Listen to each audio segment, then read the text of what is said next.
The crystal spires of the Etherian palace stretched toward twin moons like accusations against the star-drunk sky. In the Hall of Judgment, carved from living moonstone that pulsed with inner light, Princess Naya Solaran knelt before her father's throne with shoulders straight but hands trembling behind her back. King Vex Solaran towered above her, his silver skin marked with the ritual scars of 1,000 battles, his violet eyes cold as the void between stars.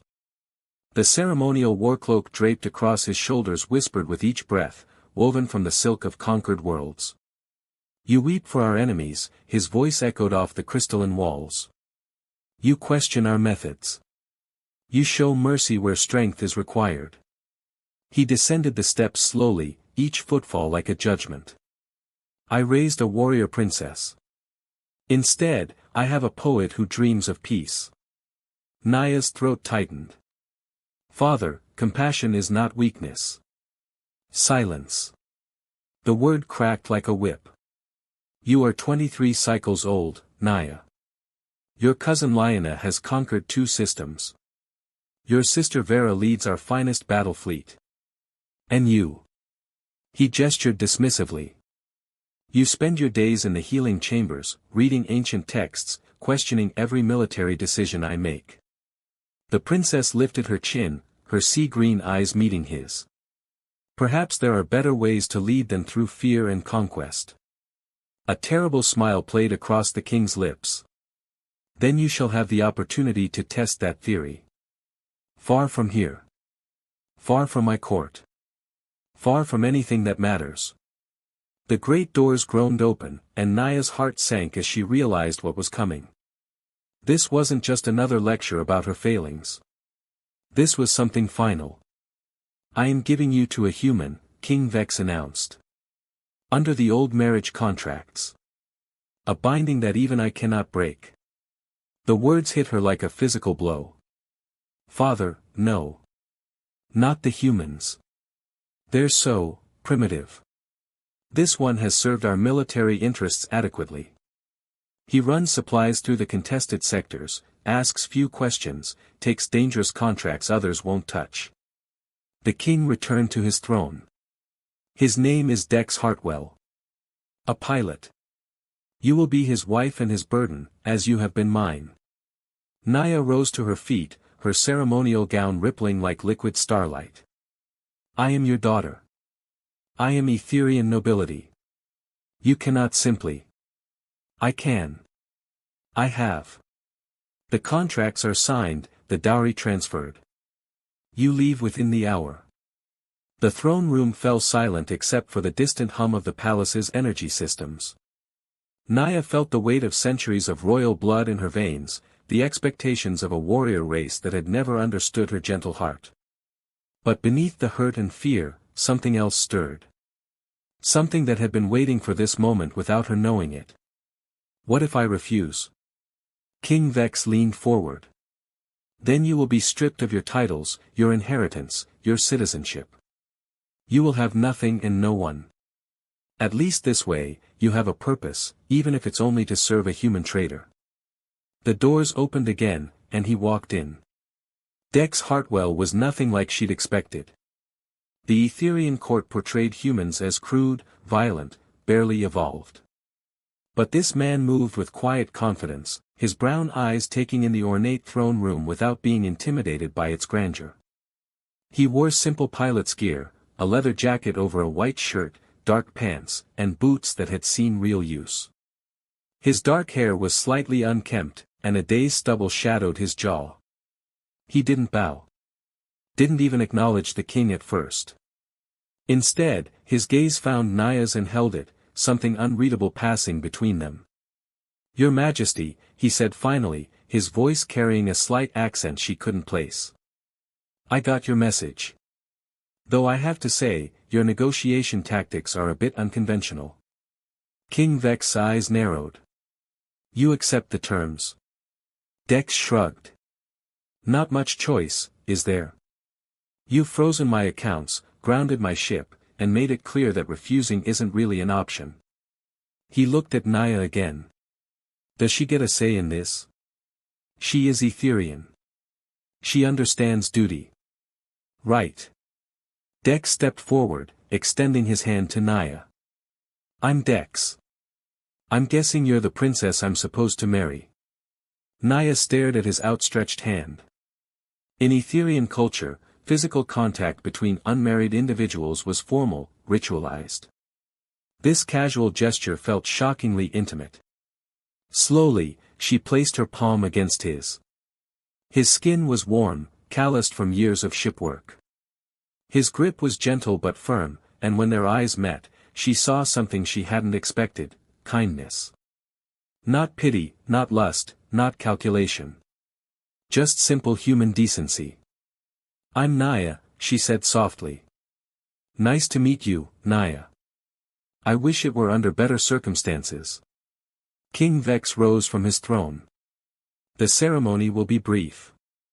The contracts require only spoken vows and witnessed signatures.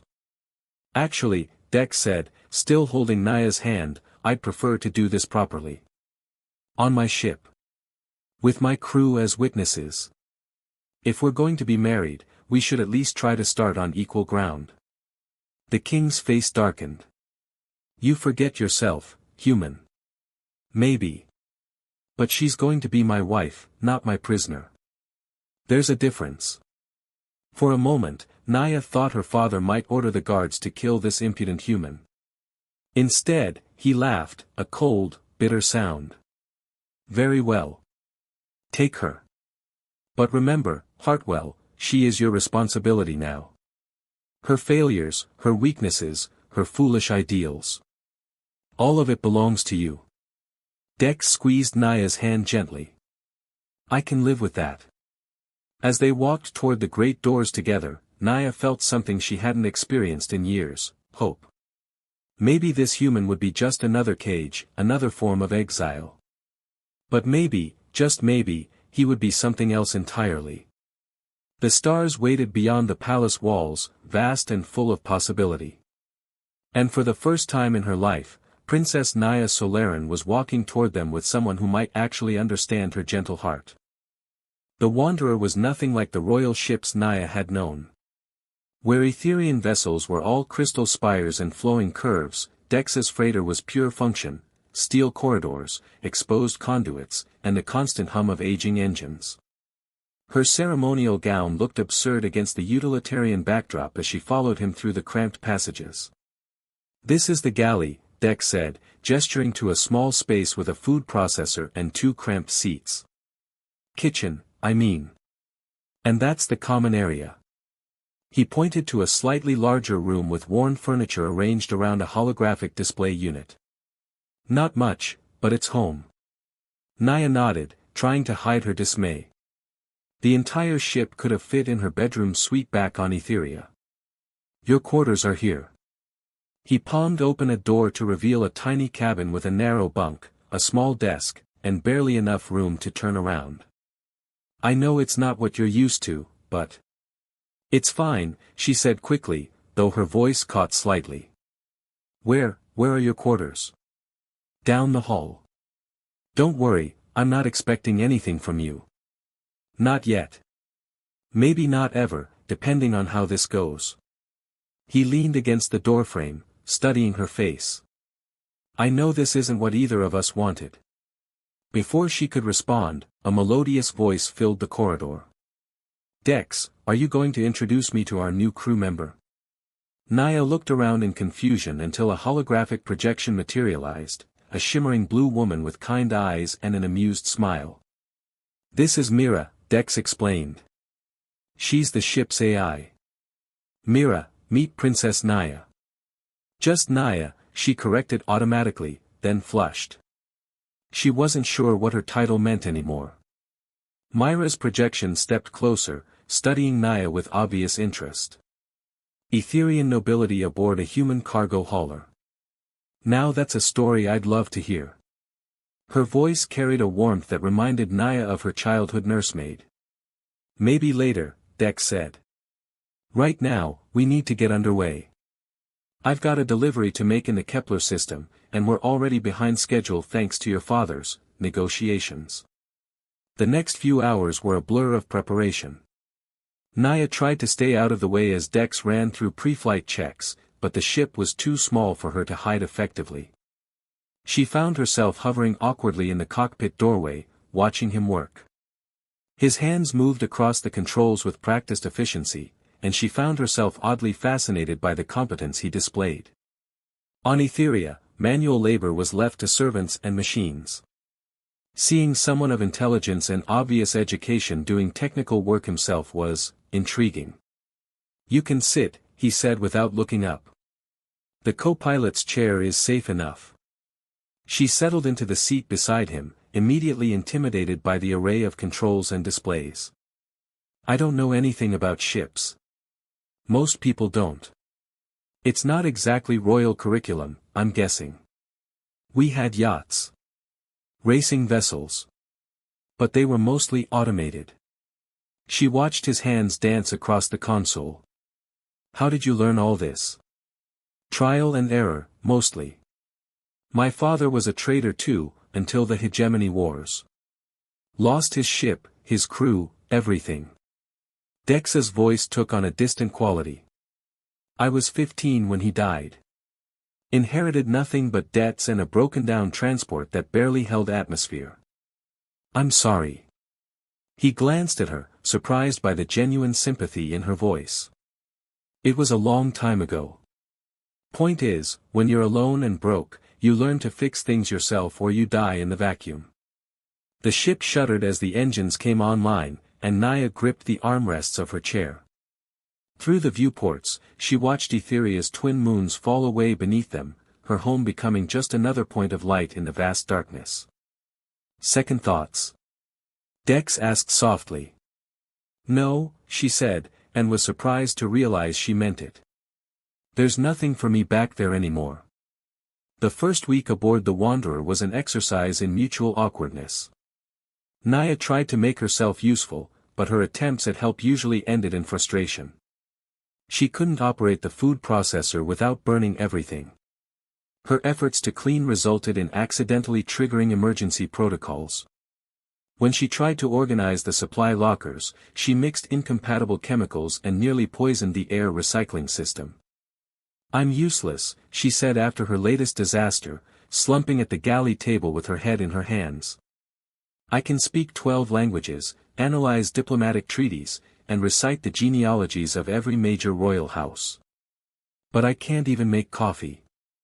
Dex sat across from her, sliding a steaming mug in her direction. "It's not coffee. It's CAF, synthetic stimulant. And you're not useless. You're just learning. I was raised to rule a star system. Now I can't even rule a kitchen appliance. Different skills for a different life." He sipped his own CAF, studying her over the rim. "What did you actually do on Etheria?" "Day to day, I mean." Naya sighed. "Attended court functions. Studied military strategy and diplomatic protocol. Listened to endless debates about resource allocation and territorial disputes." She looked up at him. "I tried to advocate for peaceful solutions, but nobody wanted to hear it. They said I was naive. Maybe they were the naive ones. Takes more courage to choose peace than war, usually." The simple statement hit her like a revelation. No one had ever suggested that her preference for diplomacy might be strength rather than weakness. "You really believe that?" "I've seen enough fighting to know it doesn't solve much. Creates more problems than it fixes, most of the time." He set down his mug. "Come on. If you want to be useful, I'll teach you something practical." He led her to the engine room, a cramped space dominated by the massive hyperdrive core. The steady thrumming of machinery filled the air, along with the smell of ozone and heated metal. "This is the heart of the ship," Dex explained, pulling up a diagnostic panel. "Everything else is just life support and navigation. The engine dies, we die." For the next hour, he walked her through the basics: power distribution, coolant levels, fuel consumption rates. Naya found herself genuinely interested, asking questions about the quantum mechanics involved in hyperspace translation. "You're actually pretty good at this," Dex said as she successfully completed a maintenance routine. Got ahead for technical details. My tutors always said I asked too many questions about how things worked instead of just accepting what they were told. She smiled, a real smile for the first time since leaving Etheria.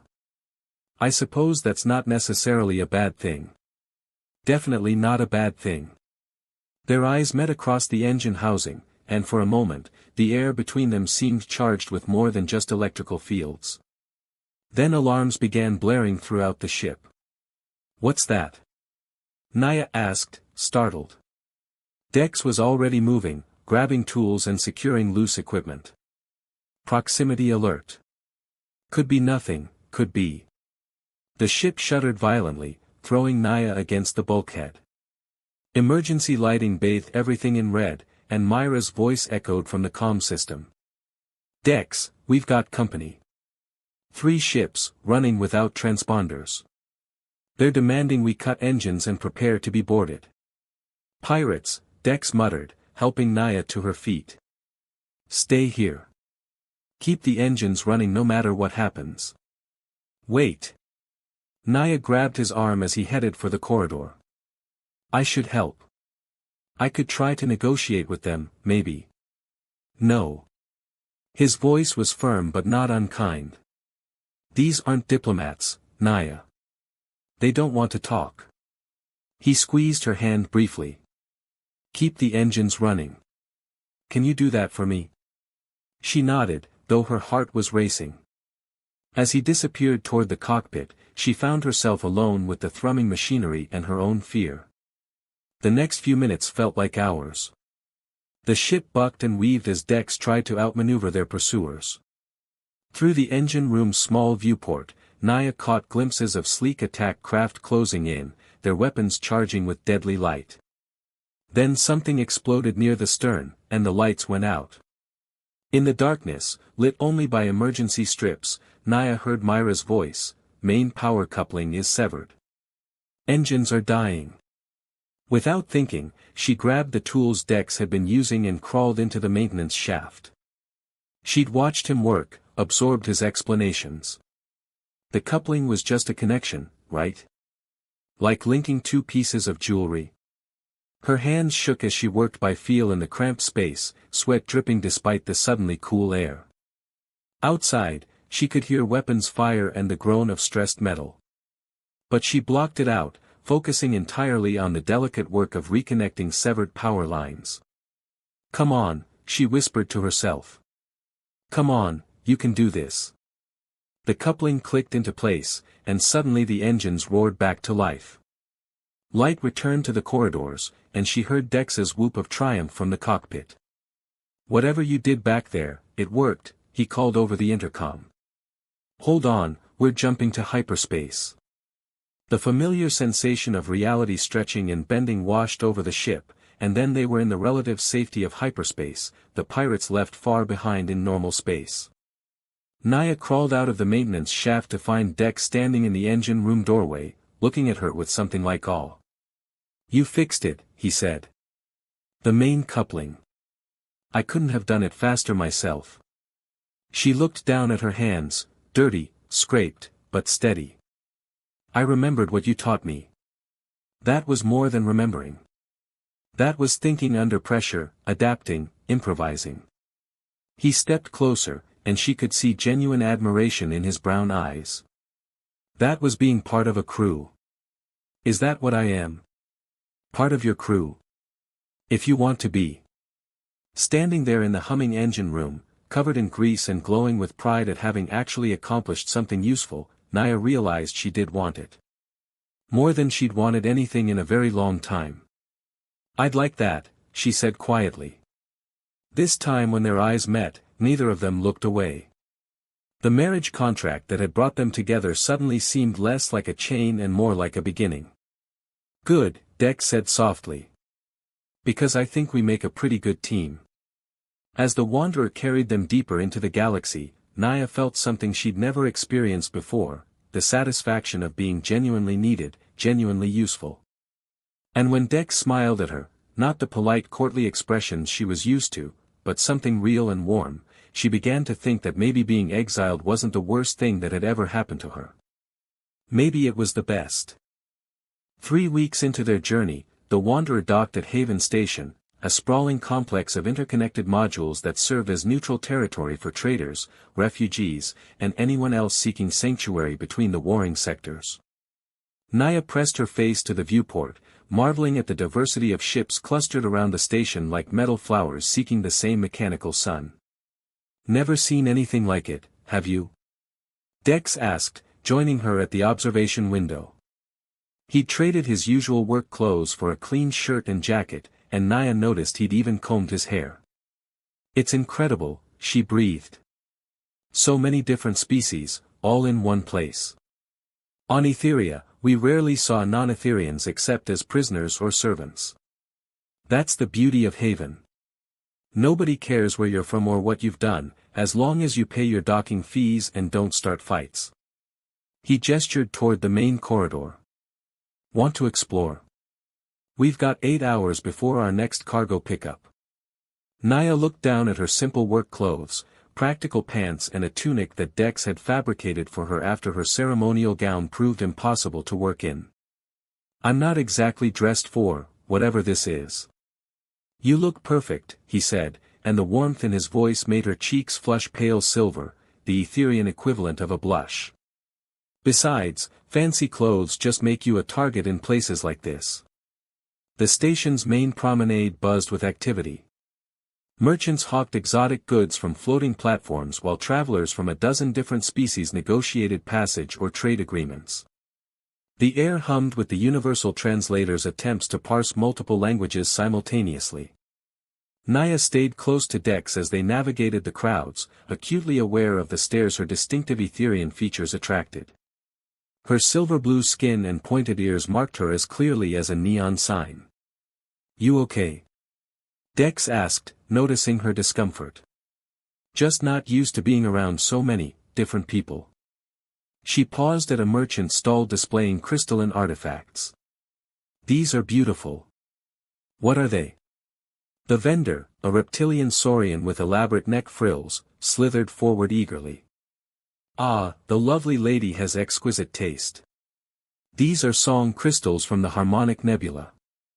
Each one contains a unique melody composed by stellar radiation passing through gas clouds." Naya reached toward one of the crystals, then pulled her hand back as she noticed the price display. Even after weeks aboard the Wanderer, she still wasn't used to thinking about money. "How much?" Dex asked, stepping beside her. "For such a discriminating customer, only 800 credits, the Saurian said smoothly. "That's highway robbery and you know it, Tesek," Dex replied with a grin. "I've seen you sell those same crystals for 50 credits to spacers who know their value." The merchant's frills flattened in embarrassment. "Dex Hartwell. I didn't recognize you with such distinguished company." His gaze flicked to Naya with new interest. "Perhaps we can negotiate." 10 minutes later, they walked away with the crystal for 75 credits, and Naya found herself holding the small, warm artifact in wonder. "You didn't have to buy this," she said as they found seats in a small cantina overlooking the station's central hub.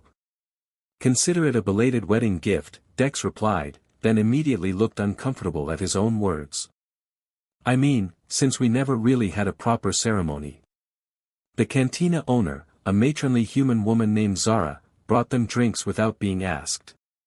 "The usual for you, Dex, and something special for your lady." She set down a glass of shimmering blue liquid in front of Naya. "Etherian moon wine. Traded for it last week with a merchant who swore it was the real thing." Naya sipped the drink and her eyes widened.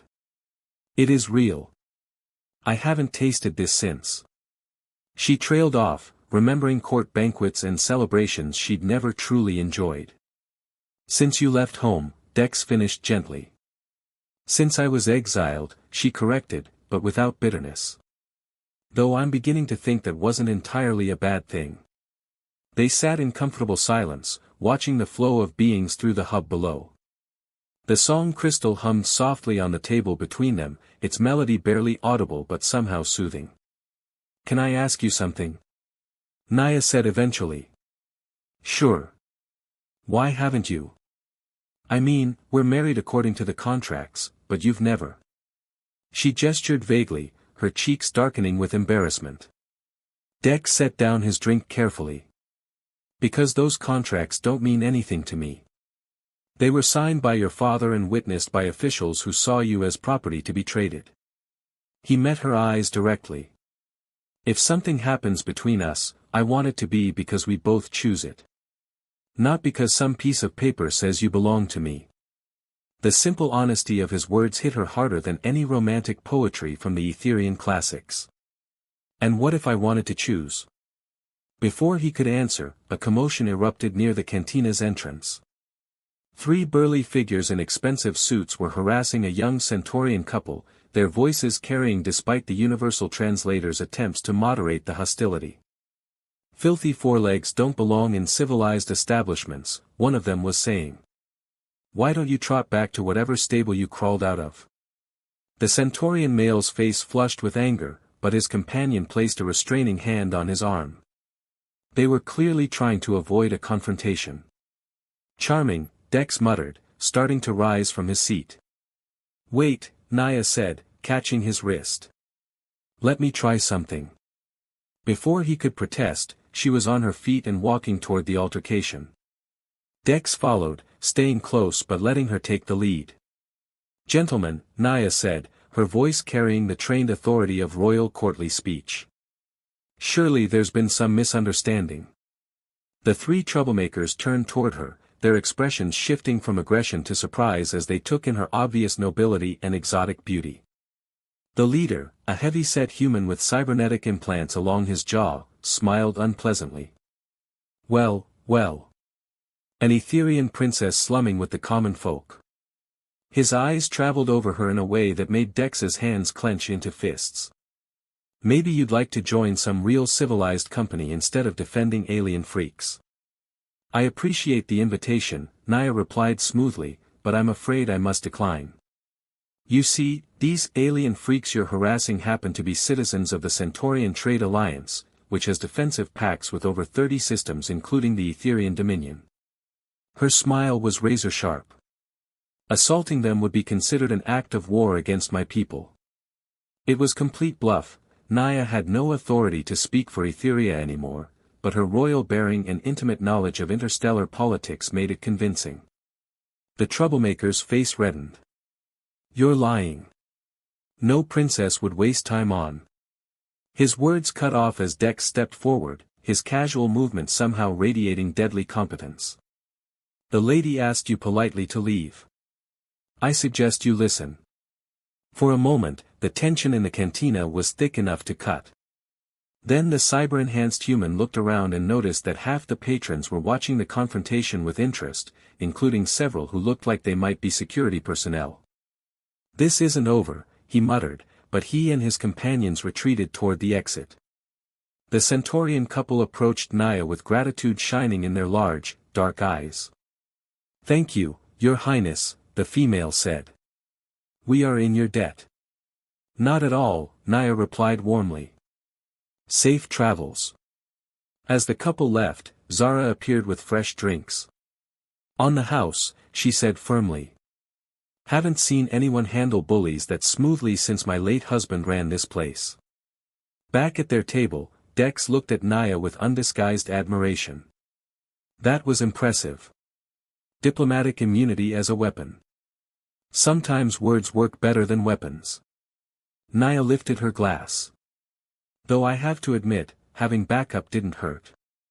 Always, Dex said simply, and she felt something warm unfurl in her chest at the certainty in his voice. The rest of the evening passed in a blur of conversation and laughter. They talked about everything and nothing, his adventures in the Outer Rim, her childhood in the Crystal Palaces, their dreams for the future. The song Crystal provided a gentle soundtrack to their words, its stellar melody weaving around them like a blessing. As the station's artificial night cycle approached, they found themselves on an observation deck overlooking the cosmic vista beyond. A meteor shower was painting streaks of light across the darkness, and other couples had gathered to watch the display. It's beautiful, Naya whispered, leaning against the railing.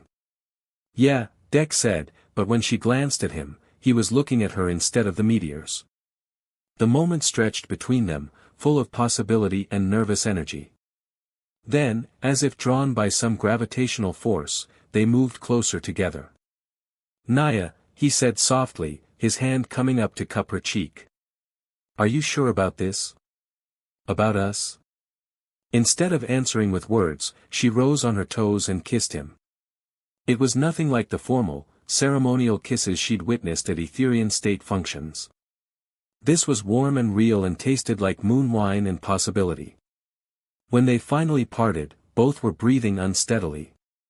I'm sure, she whispered against his lips.